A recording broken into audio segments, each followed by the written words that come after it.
नमस्ते, मैं श्रद्धा और आज इस वीडियो में हम बात करने वाले हैं master study in self science and entrepreneurship course के बारे में। पर इसको जानने से पहले ये जान लेते हैं कि ये कोर्स किस बुनियाद पे हमने बनाया है और इसमें क्या अलग होने वाला है। जैसे कि आपको सबको मालूम है, ई कंस्ट्रक्ट काम कर रही है corporate trainings, on job trainings, और ये जो फ्रेशर वर्ड है इसको हटाने में हम काफ़ी काम कर रहे हैं अभी सिविल इंडस्ट्री में। तो आज मैं बात कर रही हूँ डॉक्टर बाबा साहेब गड्ढे के साथ, जो हमारे रिसोर्स पर्सन है इस कोर्स में, और जानते हैं उनसे कि इस कोर्स के पहले साल में क्या क्या होगा। तो नमस्ते। नमस्ते। Master study in life science course में पहले साल में कैसे, किस बुनियाद पे ये, मतलब अभी जो करंट सिचुएशन है, जो एजुकेशन सिस्टम है, इसमें बहुत बेरोजगारी बढ़ गई है, बहुत लोगों को बहुत पढ़ने के बाद भी जॉब्स नहीं मिल रहे, या जॉब्स मिल भी रहे हैं तो खुशी नहीं है, उतना सेटिस्फैक्शन नहीं है।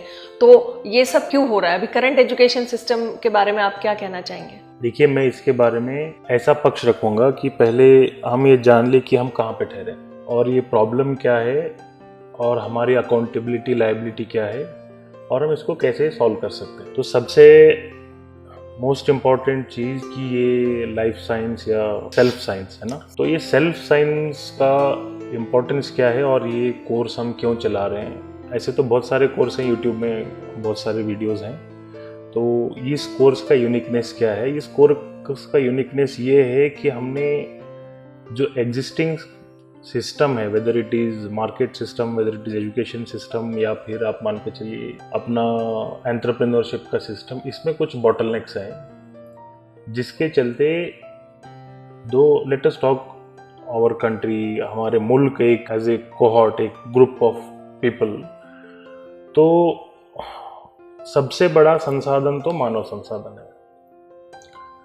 अब ये ह्यूमन रिसोर्स जो है, मानव संसाधन जो है, ये या तो आपकी एसेट बन सकती है या तो फिर 125 करोड़ की लायबिलिटी बन सकती है।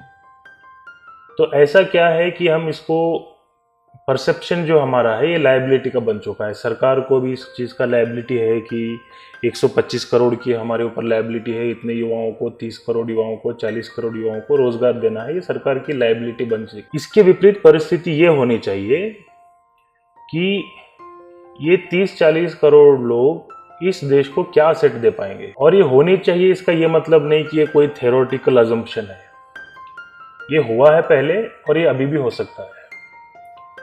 बिफोर 11th सेंचुरी हमारे पास इतने संसाधन नहीं थे, टेक्नोलॉजी नहीं था, ना तो हमारे पास ये वीडियो रिकॉर्डिंग था, ना ये यूट्यूब चैनल था। फिर भी हम दुनिया की सबसे बड़े इकोनॉमी थे और सबसे बड़ा ज़्यादा एक्सपोर्ट हिंदुस्तान से होता था। अब तो साइंस ने भी बोल दिया उसको, जो हम बोलते हैं मेमोरी, जो संस्कार होते हैं, जो होते हैं, कि अब तो साइंस भी कहता है कि देयर इज जेनेटिक मेमोरी, कि हमारी जो एंसेस्ट्री है इस Hindu Indus valley civilisation, Sindhu civilisation जो भी है, तो उसके चलते सबसे बढ़िया स्किल और सबसे बढ़िया ह्यूमन रिसोर्स हमारे यहाँ था। पर आज हम उसको भूल चुके हैं। कब की बात है ये? कौन से साल की आप बात कर रहे हैं? देखिए, मैं बात कर रहा हूँ बिफोर 11th सेंचुरी की, जब इसको कुछ भी नहीं पॉपुलर वर्ड दे कॉल्ड सोने की चिड़िया, वो था, सोने की चिड़िया जब बोलते थे, वो बोलते थे। तो चिड़िया तो रह गई हमारे पास, अभी सोना नहीं रहेगा। तो ये क्यों हो गया है ऐसे, इसका हमने स्टडी किया है और इसके सॉल्यूशंस इस कोर्स में है, जो मास्टर्स इन सेल्फ साइंस का जो कोर्स दे रहे हैं। इसमें ये आप कहीं नहीं जा रहे हैं, आप अपने आप से मिलने जा रहे हैं, खुद से खुद की मुलाकात के लिए ये कोर्स है, जहाँ पे आपको एक तो ये होता है कि, जैसे मैं उदाहरण दे दूँ आपको, अभी एक है ना, there is a famous slogan, if you जज a fish by its ability to climb the tree, it will spend it entire life believing it is stupid. ये तो सब जानते हैं। तो अब हमें ये पता नहीं कि हम मछली हैं या बंदर हैं या इंसान हैं, कि that is where we have gone wrong. And education system का अस्तित्व इस चीज़ के ऊपर निर्भर है कि वो आपको अपने से इंट्रोड्यूस कराए। आपको कुछ बनाना उसका काम नहीं है, आप अपने आप को बनाना है। आप क्या हैं, आपके लिए क्या बेहतर है, और आपके अंदर जेनेटिकली क्या संस्कार आए हुए हैं, किस चीज़ के लिए आप बने हुए हैं। ये बोलते हैं ना, ज़िंदगी में कुछ करना है, वो करना है, ये करना है, कुछ नहीं करते हैं, कर भी नहीं पाते हैं, क्योंकि स्वयं को आपको अपना ज्ञान नहीं होता। मैं स्वयं की बात इस परिकाष्ठा पे नहीं कर रहा हूँ कि आप बुद्ध बन जाइए, है ना, आप कुछ बड़े संत बन जाइए। कम से कम आप अपनी दुर्बलता और प्रबलताओं को तो जानिए कि what is your asset and what is your strength. तो इसको पहचान कराने का काम एजुकेशन सिस्टम का है। पर अभी जो प्रेजेंट जो भी चल रहा है ट्रेंड, ये चल रहा है कि आपकी जो पोटेंशियल है ये या सर्टिफिकेट या कुछ और डिसाइड कर लेती है, और वो सर्टिफिकेट के ऊपर ही आपको जॉब मिलता है ना। अभी तो जब से ये सेकेंड वर्ल्ड वॉर हो गया, फर्स्ट वर्ल्ड वॉर हो गया, after that we have Alexander Fleming, we have Louis Pasteur, so many discoveries from West, then Nobel Prize and all that. तो खैर हमने कभी अपने ऋषि मुनियों को नोबेल प्राइज नहीं दिया, पर वो कहीं इनसे कम नहीं थे।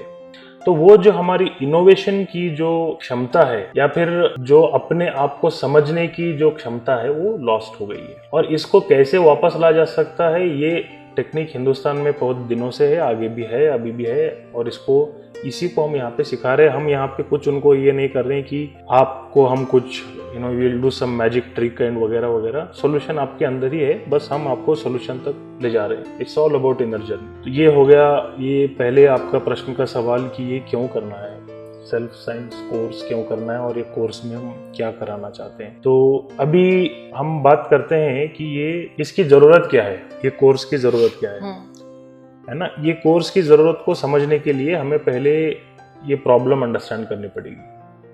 अनएम्प्लॉयमेंट है, वो है, ये है, यूथ्स को जॉब नहीं मिल रहा है, इंजीनियर्स बहुत सारे निकल रहे हैं, बीएससी निकल रहे हैं, बीकॉम निकल रहे हैं, कोई भी स्टेबलाइज नहीं है, वो ये। तो if we narrow down all this globalisation whatever जो भी ये अभी चल रहा है, हर तरफ की कंपटीशन है, रेस है, all that, if you narrow it down to one person, let us take एक ह्यूमन बीइंग को आप एक सैंपल समझ के ले लीजिए, एंड ये ऐसे ही है जैसे पानी का एक बूंद सारे पानी का गुण रखता है। एक आदमी की मंशा को आप समझ लीजिए, सारी इंसानियत उसमें है। एक आदमी के लिए क्या रहता है जी, अभी if I talk in perspective of unemployment and all that, ये मेनली है अस्थिरता, ये आपके मन की अस्थिरता है। अभी कोई बंदा है जिसने पीएचडी कर लिया है and he is insecure of job, पर कोई बंदा है जो रोज पानी पूरी बेचता है, उसको कोई इनसिक्योरिटी नहीं है। तो अगर ये इकोनॉमिक लेवल पे अगर इनसिक्योरिटी रहती है, इफ यू डिफाइन आर्थिक भद्रता के ऊपर आप अपने मन की शांति को डिसाइड करेंगे, तो फिर ये सारे पानी पूरी वाले तो ये सब पता नहीं, सबको ब्लड प्रेशर आना चाहिए, सबको स्ट्रेस होना चाहिए, क्योंकि ये तो उनके स्टेबिलिटी का जो डेफिनेशन है, जो पीएचडी वाला बंदा है उसकी स्टेबिलिटी का जो डेफिनेशन है उसके सामने कहीं नहीं ठहरते है ना। ये लोग शादी नहीं करते हैं, बोलते हैं पहले सेटल हो जाएं बाद में शादी करेंगे, तो वो लोग जो सेटल नहीं हुए, फिर इसके विपरीत हमारा पॉपुलेशन बढ़ रहा है तो वो लोग तो सेटल है and they are doing happy. हुआ क्या है, मन के विकास को और आर्थिक सुविधा को हमने जोड़ दिया है। It is against human nature, ये व्यक्ति के स्वभाव के विरुद्ध में है। मन का विकास है जहाँ पे शिक्षण होता है, आर्थिक स्टेबिलिटी वो है जहाँ पे आपको रोटी कपड़ा मकान मिल जाता है, उससे ज़्यादा की ज़रूरत नहीं है। हाँ, इससे ज़्यादा आपको ज़रूरत है, मान के चलिए आप कोई बड़ी कंपनी चला रहे हैं, आपके नीचे 1000 लोग कमा रहे हैं, you need to have millions of dollar as an asset, but it is not your greed. जब भी आप ग्रीड बेस्ड डेवलपमेंट चाहते हैं, you end up in stress. जब भी आप नीड बेस्ड डेवलपमेंट चाहते हैं, ज़रूरत के हिसाब से, कि मुझे युद्ध करना है तो मुझे इतने धन की ज़रूरत है, मुझे कंपनी चलाना है तो मुझे इतने धन की ज़रूरत है, मेरी ज़रूरत नहीं है वो। और मैं इसलिए नहीं कह रहा हूं कि सब लोग एक ही कपड़े में ज़िंदगी जो, नहीं, जब तक आप इस माइंडसेट को अडॉप्ट नहीं करते, आप वो स्ट्रेस से बाहर नहीं आओगे। जब आपको ये फीलिंग आ जाता है कि ये मेरी ज़रूरत नहीं है, ये काम के लिए मुझे इसका ज़रूरत है, तो इसके हारने से या जीतने से आपके मन के ऊपर प्रभाव नहीं पड़ेगा। तो सबसे पहले एक व्यक्ति को ये धारण करना है कि मन की जो स्थिरता है उसका शिक्षण से या व्यवहार से कोई संबंध नहीं है। सही। अभी उनको बाउंड्री नहीं दिख रहा है, देयर इज नो बाउंड्री। मन मिल गया एजुकेशन के साथ, एजुकेशन मिल गया अर्थव्यवस्था के साथ, तो उनको एक क्लियर डायमेंशन नहीं मिल रहा है कि मैं कहाँ पे खत्म होता हूँ, दुनिया कहाँ से चालू होती है और मेरी जो भी पहुंच है वो कहाँ पे खत्म होती है। ये यहाँ पे क्लियर डिफाइंड ही नहीं, क्योंकि इसके बारे में हमने कभी डिस्कस ही नहीं किया। और मेरी जो बोलते हैं ना ट्रू हैप्पीनेस, मेरा जो खुश रहने का एक जो हमारा स्वभाव है, वो भी कहीं आजकल हम देखते हैं कि जो यंग बच्चे हैं, बहुत 20-22 साल के, 21 साल के, वो जब पास आउट हो रहे हैं, इतने फ्रस्ट्रेटेड है। हमारे यूट्यूब चैनल पे भी कुछ लोगों ने लिखा है कि हमें सुसाइड करने का इच्छा होता है, ये कमेंट्स में लिख रहे हैं इतने यंग बच्चे। तो वो हैप्पीनेस कहाँ लुटता जा रहा है। मतलब हम इतने पढ़ लिख के 20-22 साल तक पेरेंट्स संभाल रहे हैं, पढ़ा रहे हैं, पैसा खर्च कर रहे हैं, टाइम, एनर्जी, मनी सब जा रहा है, और ये थॉट कहाँ से आ रहा है यूथ्स में हमारे? देखिए, जहाँ तक मेरी समझ जाती है, ये थॉट जो है ना, जैसे अभी आपके मोबाइल में वायरस आ जाता है, कंप्यूटर में वायरस आ जाता है, ये हमारे संस्कृति के अंदर घुसा हुआ वायरस है। मैं इसको मोटी भाषा में कह रहा हूँ, I don't want to talk of genetics, psychology, migration on all that. सरल भाषा में मैं कह रहा हूँ कि ये जो खिन्न विचार है, नेगेटिव एटीट्यूड जो है, ये हमारे हेरिटेज नहीं है, ये हमारे खून में नहीं, ये एक सिस्टमैटिक हिस्टोरिकल इवेंट्स के चलते हुए हुआ है। जैसे मैंने बताया अभी आपको कि 11th सेंचुरी से पहले इंडिया वॉज बिगेस्ट एक्सपोर्टर। यहाँ का जो वस्तु था, यहाँ की जो क्वालिटी थी, चाहे कपड़ा हो या मेटल हो या सिल्क हो या फूड हो या मसाला हो, दुनिया में हर चीज़ के लिए हमारी डिमांड थी। आज हम बिगेस्ट इंपोर्टर बन चुके हैं। ये कैसे हुआ है? देखिए, कोई भी समाज, जैसे देश है या कम्युनिटी है या राज्य है या फिर एक वर्ग है, जैसे बिजनेसमैन, टेक्नीशियन, टीचर, स्टूडेंट्स, इनकी एक मनोबल होता है और वो मनोबल वो ड्रॉ करते हैं अपने पूर्वजों से। जब तक आपको ये पता नहीं चलेगा कि आपने कहाँ से चालू किया है, आपको पता नहीं चलेगा कि आपको जाना कहाँ है। हमने चालू कहाँ से किया था? हमने चालू किया था 5वीं शताब्दी में ये बोल के कि सौरमंडल है और इसमें ग्रह है और भूमि गोल है। उसके बाद हमें फिर 19वीं शताब्दी में, 18वीं शताब्दी में दूसरे को नोबेल प्राइज देके वही बात उससे कहलवानी पड़ रही कि ये दुनिया गोल है। तो ये ऐसे हो गया, ये ऐसे हो गया। देखिए, जो भी ये इन्वेजन्स हुए, जो ये अफगानिस्तान, कजाकिस्तान, वहाँ से जो भी इन्वेजन्स हुए, फिर उसके बाद मिडल ईस्ट इन्वेजन्स हुए, फिर उसके बाद यूरोपियन इन्वेजन हुआ। ये क्यों हुआ और हमारे अंदर ये चीज़ों को चैलेंज लेने की क्षमता क्यों नहीं है? ये जिस वातावरण में पले बड़े रहते थे, ये मैं एक ऐतिहासिक घटना बता रहा हूँ, इसमें कोई स्टैंड नहीं है, nor pro India, nor against nothing, nor against any mindset. ये एक घटना घटित हुई है और उसके कुछ परिणाम आज भी हमारे विचार में घुल मिल गए हैं। जैसे कि ये यूरोपियन यूनियन से लोग आते थे, वहां पे एक भौगोलिक प्रदेश है, geography has lot of impact. कोई भी जीव जिस भौगोलिक प्रदेश में रहता है उसको वहां पे सर्वाइव करने के लिए एक माइंडसेट चाहिए, वरना वो सर्वाइव नहीं करेगा वहां पे। तो या तो ये रेगिस्तान वाले हैं जिन्होंने हमारे अंदर आक्रमण किया, या तो ये वो लोग हैं जहाँ पूरा ठंडी रहती है, पूरा बर्फ रहता है ना। वो जो भी थे यूरोपियन यूनियन के, अलेक्जेंडर थे, वो थे, जो भी वगैरह थे, तो एक समुदाय था जो एकदम दुष्ट वातावरण में जिंदा रहता था। उस वातावरण में कोई भी जीव, चाहे वो मनुष्य हो या प्राणी हो, कोई भी हो, उसको अपने आप को जिंदा रखने के लिए बहुत संघर्ष करना पड़ता है और संघर्ष के लिए एक आक्रामक विचारधारा बन जाती है कि जब तक आप किसी दूसरे को ऊपर अपना शक्ति का प्रदर्शन नहीं करेंगे, आक्रमण नहीं करेंगे, आप उस दुर्लभ परिस्थिति में जीवित नहीं रह पाएंगे, क्योंकि संसाधन बहुत छोटे हैं, कल्टीवेटेड लैंड नहीं है, हर जगह बर्फ पड़ता है। तो वहां पे जो भी जनरेशन पनपती है, generation by generation, every next generation will become more aggressive and more attacking oriented. तो same thing happened in dry desert. वहां गर्मी थी, यहाँ सर्दी थी।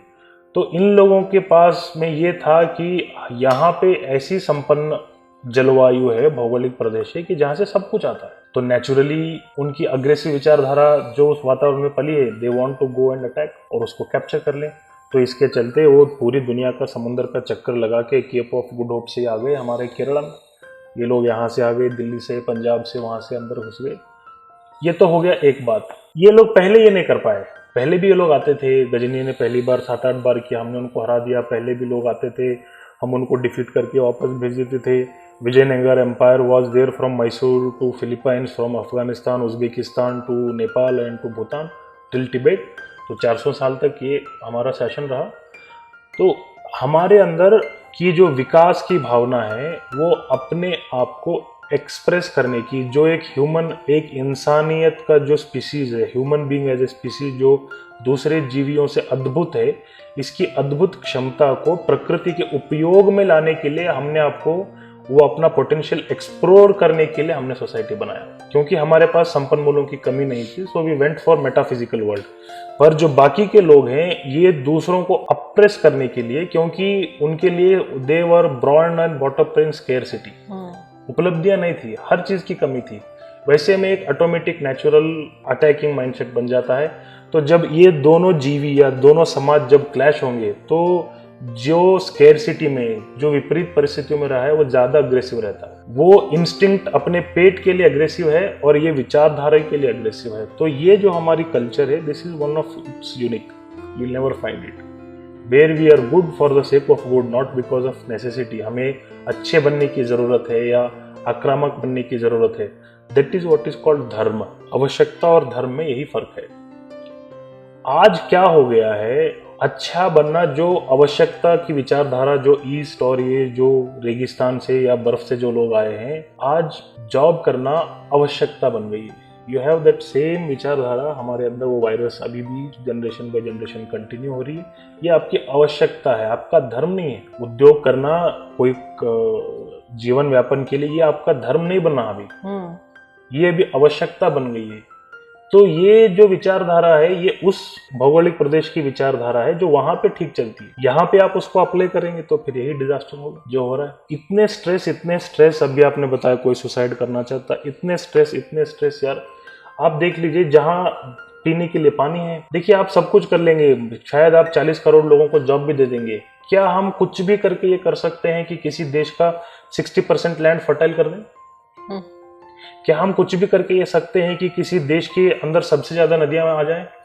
क्या हम कुछ भी करके ये कर सकते हैं कि एक देश तीनों तरफ से पानी से घिरा हो, एक तरफ हिमालय हो, एक तरफ रेगिस्तान हो, सारे भौगोलिक प्रदेश हो? अब क्या करके इसको हासिल कर लेंगे? जो हमारी सबसे बड़ी असेट है, हमने उसको देखा ही नहीं है। और जिसको देख के लोग यहाँ पे आए हैं, उनकी सड़ी हुई विचारधारा को हमने अपने सिस्टम में अलो कर दिया। ये हो रहा है। But this is all myth. ये स्ट्रेस और अनएम्प्लॉयमेंट जो है, ये किसी तात्विक तथ्य के ऊपर निर्भर नहीं है। ये एक नोशन है, एक गलत विचारधारा है जो पनप रही है। इसके अलावा इसके अंदर कोई दम नहीं है। तो इसको कैसे हटाया जाए, इसके लिए क्या करना है? बहुत सरल है। मैं एक एग्जाम्पल के लेके इसको समझाता हूँ आपको, है ना, क्योंकि फील्ड बहुत बड़ा है। अभी हमारे पास ये अशोक स्तंभ है, इसको कहीं जंग नहीं लगा, हम ये सब बोलते हैं। क्या आज हम उसको बना पाएंगे? नहीं बना पाएंगे। ये एक बात है कि हम वो प्रोडक्ट अभी दोबारा मार्केट में नहीं ला पा रहे हैं। दूसरी बात, क्या इसकी जरूरत है आज दुनिया में? बिल्कुल जरूरत है। क्वालिटी की जरूरत क्यों नहीं? तो हमारे पास एक असेट है जिसकी जरूरत दुनिया को है, शिपिंग में है, हर इंडस्ट्री में ऐसे मेटल की जरूरत है जिसको जंग ना लगता हो। I am just talking in a very layman language पे मैं बात कर रहा हूँ, खरीदी बिक्री के इस पे मैं I am not going into deep. हमारे पास एक ऐसी प्रोडक्ट है जिसका उदाहरण जीवित है अभी। पता चलो अशोक स्तंभ नहीं रहता तो शायद वो हमें मालूम ही नहीं रहता। तो एक ऐसा हमारे पास मेटल का पीस है जिसे हमने बनाया है। हमने मतलब ये हमारा जो शरीर है, इसके अंदर वो सारे जीन्स हमारे हैं जो हमसे चलते आ रहे हैं, हमारे सिविलाइजेशन के, बाय जनरेशन टू जनरेशन, है ना। उसके साथ साथ ये विदेशी वायरस भी डाउनलोड हो गए हमारे जीन्स में और हमारे विचार में। देखिए, हमारे पास एक ऐसा प्रोडक्ट है जिसकी दुनिया भर में मांग है। तो बॉटलनेक कहाँ है? हम उसको बना नहीं पा रहे। बस हम क्या बना पा रहे हैं?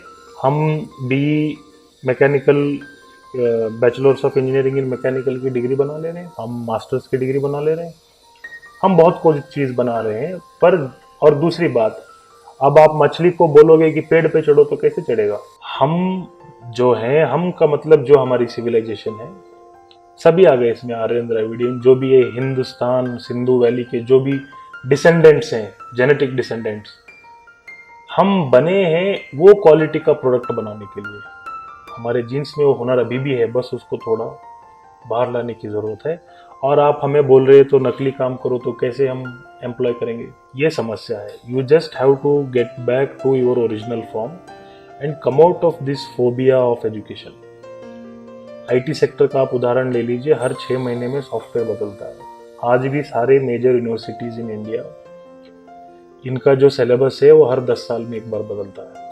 तो फिर कैसे ये लोग कम्पीट कर पाएंगे? हमारे एजुकेशन पद्धति में समय की कोई वैल्यू नहीं है। तुम 10 साल पढ़ो, 15 साल पढ़ो, उसकी कोई वैल्यू नहीं है। पढ़ते रहो, उसके बाद पीएचडी करो, फिर पोस्ट डॉक्टरल फेलोशिप करो, पता नहीं फिर उसके बाद आप कुछ कर पाएंगे या नहीं। जितनी बड़ी डिग्री लेंगे उतना बड़ा प्रश्न आपके सामने खड़ा रहेगा, क्योंकि हमने जीवन की जो परिभाषा है वो ऐसे रख दिया है कि इतना बड़ा मेरा डिग्री है, इतनी बड़ी मेरी क्वालिफिकेशन है, तो मुझे इतना बड़ा सेटअप चाहिए, तो ही वो मेरे लिए सम्मान की बात है। ये बहुत गलत विचार था। एक इंजीनियर का सम्मान इसमें है कि वो कितना बड़ा कॉम्प्लिकेटेड डिजाइन बनाता है, इसमें नहीं है कि वो कितना बड़ा पैसे कमाता है। एक डॉक्टर का सम्मान इसमें है कि वो कितना पेचीदा बीमारी को कितने सरल तरीके से सॉल्व करता है, उसका सम्मान, वो उसको प्राउड फील नहीं करते अभी।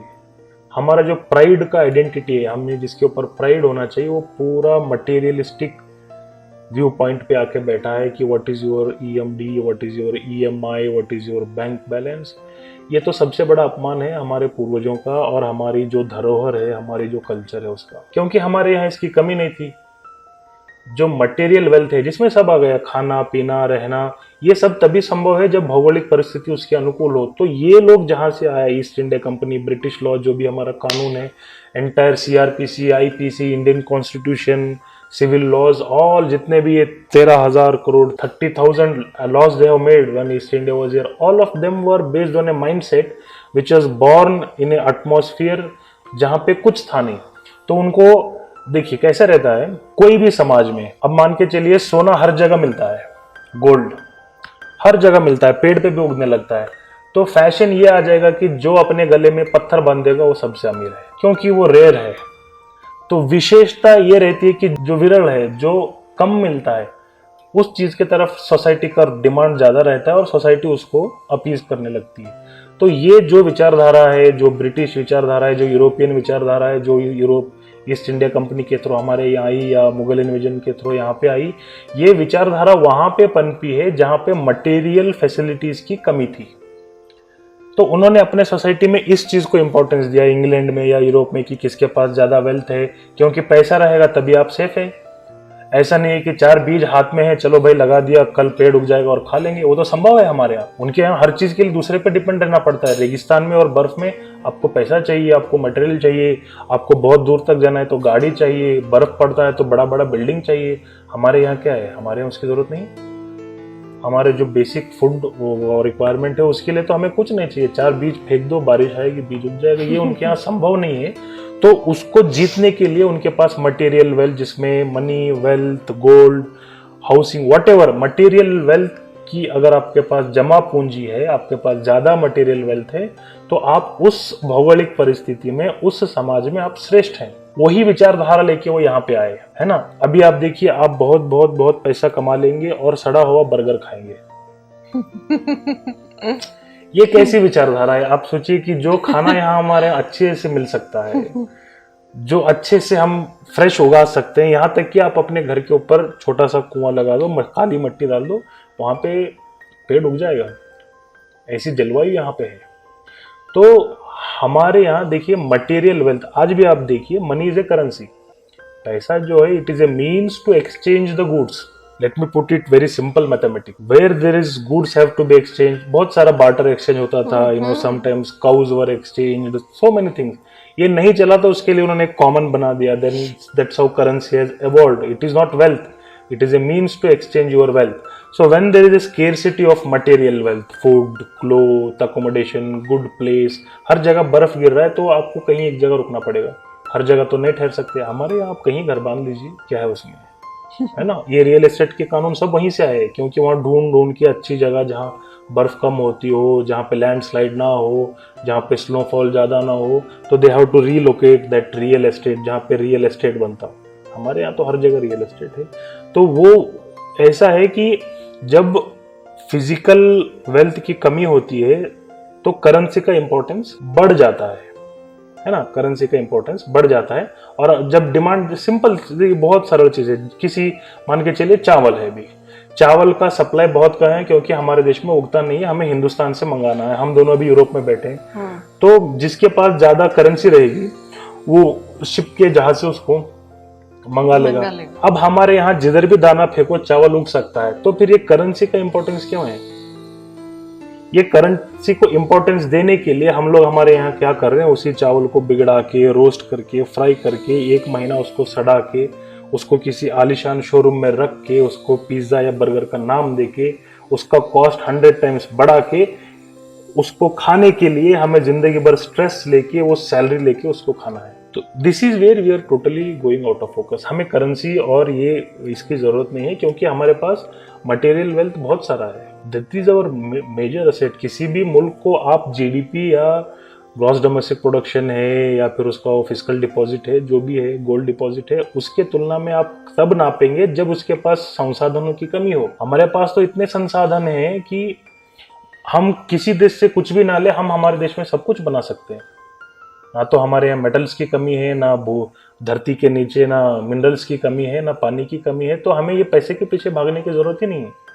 और पहले जो हमारी जनरेशन थी बिफोर 11th, वो भागे नहीं। क्या करूंगा पैसे लेके? मुझे अल्टीमेटली देखिए मेरी सैलरी भी 1 करोड़ है, मैं क्या करूंगा उससे? बड़ा सा आलीशान मकान बनाऊंगा, रोबोट्स होगा उसके अंदर, दीवारों को छूंगा तो कुछ मैजिक होगा, इस तरह का एक घर बना लूंगा और फिर बड़े से बड़ा सोफिस्टिकेटेड खाना खा लूंगा। आप जितना भी सुंदर घर बना लीजिए, है ना, जो हमारे यहाँ हिमालय है, जो पर्वत श्रेणी है, उसका खूबसूरती आएगा क्या उसमें? नहीं आएगा।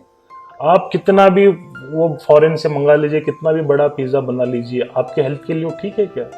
नहीं है। वो कितने में, एक मिट्टी भर, कटोरी भर मिट्टी, 2 बीज वो हो जाए। तो क्या हुआ है, मीन्स ऑफ रिवॉर्ड, बहुमान, इनाम जिसको बोलते हैं, वो हमारे यहाँ था ही नहीं कल्चर। हमने उसको मेजर करना चालू कर दिया कि इसका वेल्थ कितना है, उसका वेल्थ कितना है, ये कहाँ तक आ गया, वो कहाँ तक आ गया। और आज भी देखिए जो संत लोग हैं उनका कोई जीडीपी नहीं था, किसी की कितने संत के तो नाम नहीं थे, आज हम उन्हीं को पूछते हैं। हमारे यहाँ वही कल्चर रहा है, ज्ञानी और त्यागी लोगों को ही हमारे कल्चर ने संभाल के रखा है। हम अननोइंगली उसको कर रहे हैं। आज भी जब किसी, आप 100 लोगों को बुलाइए, फोटो रख दीजिए, रानी लक्ष्मीबाई की रख दीजिए, महाराणा प्रताप की रख दीजिए, और 10 बड़े रिच लोगों के उस जमाने के फोटो रख दीजिए, किसको पहचानते हो? नेचुरली हमारे अंदर वो रेस्पॉन्स है। As a society we respect knowledge and we respect human wisdom and we respect the capacity to take risk. ये लोग कभी सक्सेसफुल नहीं बने थे, हम अननोइंगली वो कर रहे हैं क्योंकि हमारे जीन्स में, हमारे सबकॉन्शियस माइंडसेट में वो है। बस उसको कॉन्शियसली अवेयर होने की जरूरत है। तो उसको कैसे करना है, ये this is what we call self science. यहाँ पे उसको सिखाएंगे उनको, बाकी तो अपना काम वो खुद कर लेंगे once they know what they have to do, that's how it is. और मुझे लगता है इसकी जरूरत है अभी, बहुत जरूरत है। हाँ, मुझे लगता है इसकी जरूरत है और इसको एकदम मतलब प्रायोरिटी बेसिस पे करने की जरूरत है। जो हम भूल गए हैं खुद को, कि हम कहाँ से आए, हमारे पूर्वज क्या थे, हमें पोटेंशियल क्या है, हम खुद क्या क्या कर सकते हैं बिना किसी की मदद के भी, वो हम भूल गए। और आज के यूथ्स को ये बिल्कुल ही पता नहीं है। नहीं, उनको ये भी पता नहीं कि नालंदा यूनिवर्सिटी जलने के लिए महीना लग गया। अच्छा, ये क्या कैम्ब्रिज हार्वर्ड है, हम बस वहां पहुंच नहीं पा रहे हैं। कैसे पहुंचेंगे? आप मछली को पेड़ पे चढ़ाओगे तो? ये ईस्टर्न एजुकेशन सिस्टम हमारा रास्ता है ही नहीं। हमने जो भी हासिल किया ध्यान से हासिल किया, अपने अंदर से हासिल किया। ये दुनिया में किसी कल्चर में नहीं है। कहीं पे बैठो और नॉलेज निकाल लो। कितना लो इन्वेस्टमेंट है। अपने मुंह से सांस लेना है, अपने मन से ध्यान लगाना है, अपने शरीर को बिठाना है। अब पता चला इसको यार कैम्ब्रिज बनाना है, ये एनए लेआउट करो, करोड़ों रुपए डालो, 100 करोड़ का बिल्डिंग करो, है ना, उसके अंदर करोड़ों की लैब। ये तो था ही नहीं हमारे पास। ये बैठ गए, बस खत्म, नॉलेज आ गया, है ना। अब जब कॉस्ट ऑफ इन्वेस्टमेंट बढ़ जाता है तो रिटर्न से एक्सपेक्टेशन बढ़ जाता है। करोड़ों रुपए डाल के डॉक्टर बनेगा तो फिर ईएमआई देना है, फिर कहाँ बैठ पाएगा। ये हो रहा है। तो पहले के जमाने में कैसा होता था, एजुकेशन सिस्टम कैसा था हमारे देश में पहले? देखिए, पहला एजुकेशन सिस्टम ऐसा था, आज हमारे यहाँ माताएं बहनें जब भी प्रेग्नेंट होते हैं, बेबी डिलीवरी के लिए जाते हैं, giving birth to a child is a natural process. इसके लिए किसी असिस्टेंस की जरूरत नहीं है। आज का माइंडसेट ये हो चुका है कि नॉर्मल डिलीवरी संभव ही नहीं है, तो हॉस्पिटल जाते हैं, वहाँ पे उनका ऑपरेशन होता है, सी सेक्शन जिसे कहते हैं, देन बच्चा बाहर आता है। और जिस तरीके से हमारा पॉपुलेशन बढ़ रहा है, इसका ये डायरेक्ट इंडिकेशन है कि C section is a safe operation. वरना मदर का डेथ होता, बेटे का डेथ होता, नहीं हो रहा है ना। Child mortality rate, infant mortality rate, mother child index जो भी है वो डे बाय डे इम्प्रूव हो रहा है हमारे कंट्री में। इसका ये मतलब है कि मैं दूसरे ऑपरेशंस की बात इसलिए नहीं कर रहा हूँ क्योंकि उसकी डाटा रिकॉर्ड नहीं होती। Child and mother, since it reflects health of a society, तो ये इम्प्रूविंग, दैट मीन्स कि मेडिकल साइंस के जो सिजेरियन ऑपरेशन हो रहे हैं दे आर सेफ। इसको तो कोई डिनाई नहीं करेगा, है ना, कोई डिनाई नहीं करेगा। और मैं उदाहरण इसलिए ले रहा हूँ क्योंकि हर घर में ये हो चुका है। तो जब आप हॉस्पिटल जाते हैं, जब वहाँ पे डिलीवरी होती है, सी सेक्शन होता है, माँ और बच्चा दोनों सेफली बाहर आ जाते हैं, they have a healthy life. ये ऑपरेशन का जो कमरा है कितना रहता है, 20/10 हार्डली, 4 डॉक्टर लग जाते हैं। तो इसका मतलब ये है कि 20 फीट बाय 10 फीट की जगह में आप एक लाइफ के साथ एडवेंचर करके एक असंभवनीय घटना को अंजाम देख के सेफली उसको एक सुखद अंजाम तक पहुंचा सकते हैं। माँ और बच्चे को दोनों को हेल्दी कर सकते हैं। ये वहां पे हो रहा है, हर दिन हर क्षण हो रहा है हमारे मुल्क में। अब यही आपको सीखना है। एक हॉस्पिटल है जहाँ पे 10/20 का रूम है, एक बगल में रूम है जहाँ पे आपको एडमिट होना है, और ये पूरी प्रक्रिया उतने में हो रही है। 4 डॉक्टर है वहाँ पे, 2-4 नर्स हैं, मेडिसिन है, वो हो रहा है। अब यही आपको सीखना है। तो आपको 20 एकड़ की जमीन चाहिए, उसको एनए कमर्शियल करा के करीब 50-100 करोड़ का वो लैंड चाहिए। फिर उसके अंदर उनका कुछ स्टैंडर्ड्स है, medical council of India, American, हर मुल्क का अपना अपना स्टैंडर्ड्स है कि वहाँ पे इतना बड़ा लैब होना चाहिए। उसके लिए करोड़ों रुपए, 100 करोड़ों रुपए वहाँ पे खर्च किए जाते हैं। किस लिए? ताकि वो बच्चा आके एक छोटे से कमरे में, हॉस्टल जिसको कहते हैं, वहाँ पे रह सके, क्लासरूम जिसे कहते हैं वहाँ पे वो बैठ सके, और लैब जिसे कहते हैं वहाँ पे वो पढ़ सके, लाइब्रेरी जिसे कहते हैं वहाँ वो किताब देख सके। आप late us talk in terms of modern scientific terms. What is the asset utility इसको कहते हैं कि एक मेडिकल स्टूडेंट का असेट यूटिलिटी कितना है। वो एक बाथरूम यूज करता है, वो एक कमरा यूज करता है, वो लाइब्रेरी में कोई 10 किताब यूज करता है, एक चेयर और टेबल यूज करता है, और क्लासरूम में वो एक बेंच यूज कर सकता है। वो हर ऐसे नहीं कि क्लास चल रहा है वो जंप करते रहेगा हर टेबल पे, एक टेबल यूज करता है। तो असेट यूटिलिटी 1% है जो वो इस्तेमाल करता है। अब आप सारे बच्चों को एक साथ पढ़ाना चाहते हैं, तब इतना बड़ा सेटअप चाहिए, और फिर आप सीट रेस्ट्रिक्ट कर देते हैं, एंट्री कर देते हैं कि इतने बच्चों को लेंगे हम। जबकि मेडिसिन एक ऐसा फील्ड है जहाँ पे सर्विस की जरूरत है ना। अभी हमारे यहाँ मान के चलिए 100 लड़कों ने MBBS कर दिया, उनको MD करना है जी। ये क्या करेंगे MD करके? बम बनाएंगे? नहीं बनाएंगे। ये क्या करेंगे? मरीजों का इलाज करेंगे। अब उसमें बार आपने इतना हाई रेज कर दिया कि out of 100 qualified and able only 2 will get selected, ताकि ये डिमांड और सप्लाई का डिफरेंस बना रहे और आपका कारोबार चलता रहे। जबकि इसी अथॉरिटी, गवर्नमेंट अथॉरिटी से ये एजुकेशन सिस्टम भी अप्रूव्ड है, और इसी अथॉरिटी से वो 10/20 का ऑपरेशन थिएटर भी अप्रूव्ड है। तो जब अब आप कैसे बोल सकते हैं कि सीखने के लिए हमें 500 करोड़ चाहिए, जब आप 10/20 में जब वो कर रहा है, क्या बगल में कोई ठहर के सीख नहीं सकता? ये हमारे एजुकेशन सिस्टम थी। गुरु रहता था कहीं पे, शिष्य चले जाते थे, उसके साथ ठहर के सीख लेते थे। आचार्य सुश्रुता है, चरक संहिता है, वो है, ये है। इन्होंने कभी बड़ा ये नहीं किया कि एनए करो, लेआउट करो, बड़ा बिल्डिंग खड़ा करो, लिफ्ट ये साइज का होना चाहिए, लैब का डायमेंशन, ये वेंटिलेशन, कुछ नहीं। मेरे पास ज्ञान है, तुम मेरे साथ रहो, ज्ञान सीखो। तो क्या ऐसे नहीं हो सकता? अभी हमारे मुल्क में 100 हजारों हॉस्पिटल से जहाँ पे सिजेरियन हो रहा है, क्या वहां पे आप किसी को रख दीजिए यार? आज तो यूट्यूब है, ऑनलाइन है, जो थ्योरी पढ़ना है किताब में पढ़ लीजिए, प्रैक्टिकल और डॉक्टर के साथ रह के सीख लीजिए। आपको क्वालिटी में कॉम्प्रोमाइज नहीं कर रहा है। You kept very high competitive exam, वो पास करेगा तो उसको दे दो, वरना नहीं दे दो। पर आप उसको एलिजिबिलिटी देने के लिए ही फिल्टर कर रहे हो। तो ये डिफरेंस है जो हमारी एजुकेशन सिस्टम है और जो करंट एजुकेशन सिस्टम है। You are trained to become handicapped. कैसे हो गए ये? तो जैसे कुछ फील्ड्स हैं, अभी रोबोटिक्स है, सॉफ्टवेयर है, अभी क्लाउड कंप्यूटिंग आ गया है, देन आर्टिफिशियल इंटेलिजेंस की तरफ मूव हो रहा है। You take syllabus of top 10 universities in the country, they are changed maybe around 10-15 years back, है ना। ये पेरेंट्स इतने चिंतित हैं, हमारे बच्चे का भविष्य क्या होगा। मैं चाहता हूँ अगर ये लोग मेरी वीडियो देख रहे हैं, जाके वो यूनिवर्सिटी चांसलर से पूछें और उनको बोले कि हमारा पूरा पैसा आप लौटा दो वापस। क्या करना है बताइए? सिलेबस चेंज करने के लिए क्या करना है? 10 लोगों को एक कमरे में बैठना है और कुछ कागज पे लिख के सिलेबस बना देना है? क्यों नहीं करते हैं लोग? खैर चलिए, ये लोग नहीं करते। जीवन आपको आपने दिया है, ऐसे नहीं कि यूनिवर्सिटी ने बोला कि आपके घर में मेरा बच्चा पैदा होगा। ऐसे तो किसी यूनिवर्सिटी ने नहीं बोला। तो आप अपने लिए पनपे हैं, आपका जीवन है। तो अगर यहाँ पे सिस्टम कोलैप्स हो रहा है तो आप इसको समझिए, और इसका इनर अवेयरनेस जो है, जो आपका धरोहर है आपके अंदर, देखिए जेनेटिकली हमारे यहाँ 80% काम हो चुका है, हमारे अंदर वो स्किल है। इसीलिए जब भी हम फॉरेन में जाते हैं, Indians are most successful because genetically we have that hard working skill. वो सब कुछ रहते हुए आप सुसाइड की बात करते हो। तो ये जो है it is just a mental dilemma, एक थॉट सोसाइटी में चल रहा है।